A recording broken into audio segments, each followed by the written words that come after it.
മൂന്നാറിൽ പരിക്കേറ്റ കാട്ടാനയ്ക്ക് ചികിത്സ നൽകണമെന്നാവശ്യപ്പെട്ട് മൃഗസ്നേഹികളുടെ സംഘടന ഹൈക്കോടതിയിൽ. Walking foundation four animal advocacy എന്ന സംഘടനയാണ് ഹൈക്കോടതിയെ സമീപിച്ചത്. കേസ് ഈ മാസം 10-ന് കോടതി പരിഗണിക്കും. മൂന്നാറിൽ പരിക്കേറ്റ കാട്ടാനയ്ക്ക് ചികിത്സ നൽകണമെന്നാവശ്യപ്പെട്ട് മൃഗസ്നേഹികളുടെ സംഘടന പരാതിയുമായി ഹൈക്കോടതിയെ സമീപിച്ചു. Walking foundation four animal advocacy എന്ന സംഘടനയാണ് ഹൈക്കോടതിയെ സമീപിച്ചത്. കേസ് 10-ാം തീയതി കോടതി പരിഗണിക്കും. അതേസമയം പരിക്കേറ്റ ആനയെ വിശദമായി നിരീക്ഷിക്കുന്നതിന് വെറ്ററിനറി ഡോക്ടർമാരുടെ സംഘം നാളെ മൂന്നാറിലെത്തും. ഒരു മാസം മുമ്പാണ് ഒറ്റക്കൊമ്പൻ എന്ന് വിളിക്കുന്ന കാട്ടാനയും പടയപ്പി എന്ന് വിളിക്കുന്ന കാട്ടാനയും തമ്മിൽ മൂന്നാറിന് സമീപം കല്ലാറിലെ മാലിന്യ പ്ലാന്റിൽ വെച്ച് ഏറ്റുമുട്ടിയത്. ഏറ്റുമുട്ടലിൽ ഒറ്റക്കൊമ്പന് വലത് മുൻകാലിന്റെ മുട്ടിന് മുകളിൽ പരിക്കേറ്റിരുന്നു.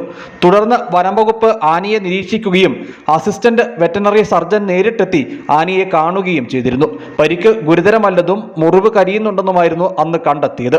തുടർന്ന് വനംവകുപ്പിന്റെ RRT സംഘം ആനയെ നിരീക്ഷിച്ചു വരുന്നതിനിടയിലാണ് മൃഗസ്നേഹികളുടെ സംഘടന പരാതിയുമായി ഹൈക്കോടതിയെ സമീപിച്ചത്.